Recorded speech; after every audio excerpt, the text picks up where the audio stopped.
First of all, a very good morning to all of you.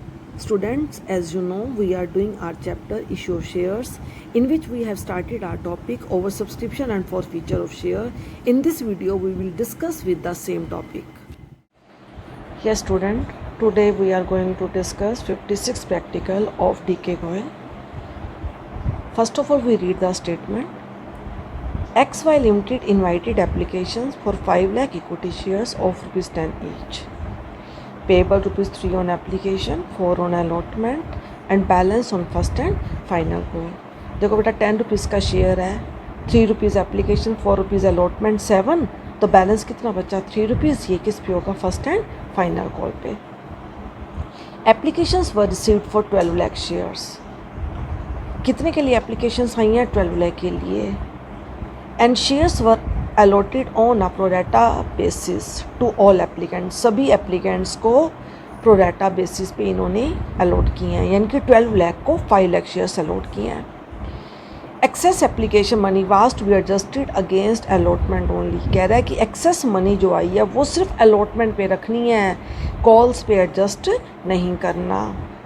One shareholder who had applied for 6,000 share failed to pay his call money and his shares were accordingly forfeited। कहता है एक share holder जिसने 6,000 के लिए apply किया वो अपनी allotment money पे नहीं कर पाया, फर्स्ट कॉल पे नहीं कर पाया, तो उसके शेयर्स को कंपनी ने फॉरफिट कर लिया और इसको रीइशू किया है ₹9 as fully paid. Listen, company ने 5 लाख के लिए इन्वाइट किया, एप्लीकेशन 12 लाख के लिए आई, सभी को प्रो रैटा अलॉटमेंट है और एक्स्ट्रा मनी सिर्फ अलॉटमेंट के लिए रखनी है। एक पर्सन जिसको 6,000 अलॉटेड है उसने कॉल की पेमेंट नहीं की है, तो उसके शेयर्स को कंपनी ने क्या कर लिया? फॉरफिट कर लिया।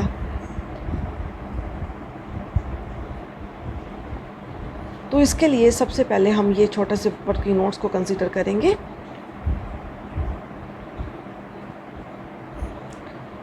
तो देखो हमें सम के अंदर क्या कह रहा है कि 6,000 अलॉटेड, तो सबसे पहले हमारे पास क्या टेबल है? 12 लाख। 12 लाख के लिए जिन्होंने अप्लाई किया कंपनी ने उनको कितने अलॉट किए हैं? 5 लाख। तो कितने शेयर्स के लिए एक्स्ट्रा एप्लीकेशन है? 7 लाख और एप्लीकेशन मनी कितनी है? 3 रुपीज़। तो 7 लाख इंटू 3 21 लाख। 21 लाख कंपनी के पास एक्स्ट्रा आए हैं। जब भी अलॉटेड कम हो और एक्स्ट्रा एप्लीकेशन ज़्यादा हो तो जो एक्स्ट्रा मनी है वो सिर्फ अलॉटमेंट तक एडजस्ट नहीं होगी, कॉल्स में भी जाएगी। लेकिन सम के अंदर साफ कह रहा है कि सिर्फ अलॉटमेंट के लिए एडजस्ट करनी है, उसके बाद नहीं करनी। तो अब हम कैलकुलेट करेंगे कि अलॉटमेंट मनी हमारी टोटल ड्यू बनती कितनी है। कितने अलॉटेड है? 5 लाख। अलॉटमेंट मनी कितनी है? 4। तो 5 लाख इंटू 4 20 लाख। तो 20 लाख रुपीज़ तो कंपनी किस पे रखेगी? अलॉटमेंट के लिए रखेगी। और उसके बाद बट कंपनी के पास आए कितने हैं? 21 लाख आए हैं। तो 21 लाख में से 20 लाख तो शिफ्ट होंगे अलॉटमेंट के लिए और 1 लाख कहाँ जाएंगे? बैंक में। अब एक पर्सन जिसने 6,000 के लिए अप्लाई किया था उसने फ़र्स्ट कॉल की पेमेंट नहीं की। सम कभी भी अप्लाइड के अकॉर्डिंग नहीं करते, हमेशा अलॉटेड के अकॉर्डिंग करते हैं। तो इसके अलॉटेड निकालेंगे। जो चीज़ कैलकुलेट करनी है उसी को न्यूमरेटर बनाना है। अलॉटेड निकालना है तो allotted upon applied into number of shares. तो इसके अकॉर्डिंग हमारे पास कितना आएगा? 2500 शेयर्स। तो 2500 शेयर्स अलॉटेड है लेकिन उसने फ़र्स्ट कॉल की पेमेंट नहीं की। अब फर्स्ट कॉल कितना है? 3 रुपीज़ है।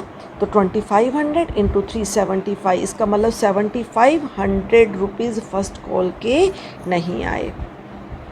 तो इस प्रकार हमने ये इसके वर्किंग नोट्स बनाए हैं। अब हम इनकी एंट्रीज पास करते हैं। तो देखो फर्स्ट एंट्री हमारी क्या हो जाएगी? First entry bank account debit to share application. तो एप्लीकेशन मनी कितने शेयर्स पे आती है? जितने के लिए पब्लिक अप्लाई करती है। तो पब्लिक ने कितने के लिए अप्लाई किया है? 12 लाख शेयर्स पे और एप्लीकेशन मनी कितनी है? 3 रुपीज़। तो 12 लाख इंटू 3 36 लाख, 36 लाख। तो bank account debit to share application 36 lakh. अब इस 36 लाख को हमने क्या करना है? एडजस्ट करना है। 36 लाख को अब हमने एडजस्ट करना है तो देखो नेक्स्ट एंट्री हमारी क्या हो जाएगी, share application account debit to share capital to share allotment to bank. हमने वर्किंग नोट्स बनाए थे कि हमारे पास 36 लाख एप्लीकेशन मनी आई है, लेकिन कैपिटल में कितना ट्रांसफ़र करेंगे, जितने कंपनी अलॉट कर सकती है।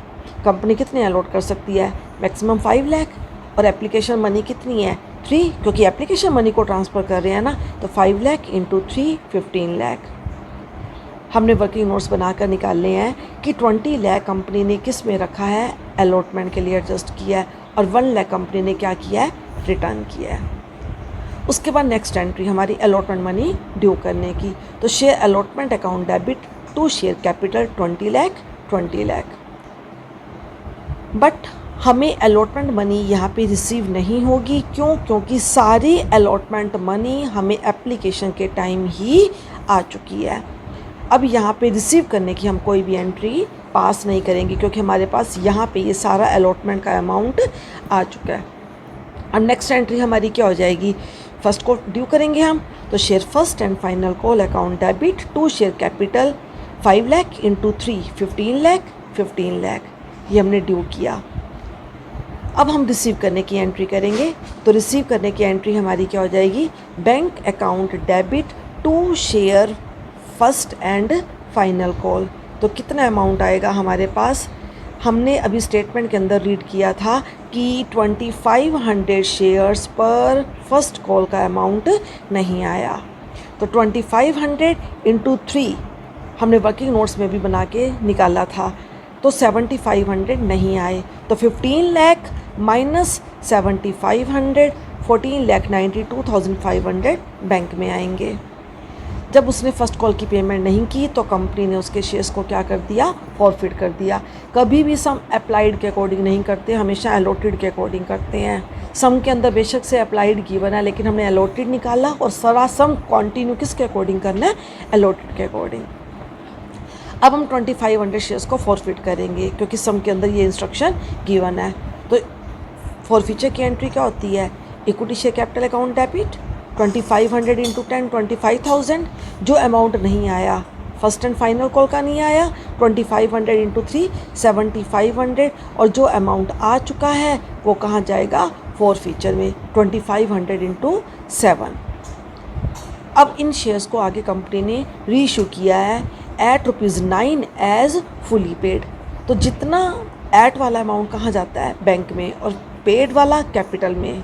एज फुली पेड का मतलब फेस वैल्यू, नॉमिनल वैल्यू, और एक शेयर की नॉमिनल वैल्यू कितनी है 10, तो 2500 इंटू 10 तो कैपिटल में जाएगा 25,000, और बैंक में कितना आएगा, bank account debit share forfeiture account debit to share capital. तो बैंक में जाएगा 9 रुपीज़ के अकॉर्डिंग 2500 इंटू 9 22,500, 2500 इंटू 1 2500, और 2500 into 10 25,000। When forfeited shares are issued, then we close the forfeiture account.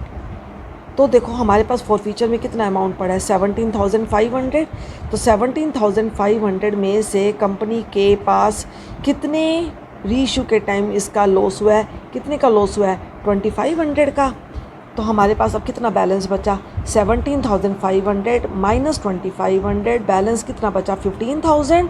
तो 15,000 को कैपिटल रिजर्व में ट्रांसफ़र करेंगे, तो हमारी एंट्री कर जाएगी share forfeiture account debit to capital reserve 15,000। That's all about this some.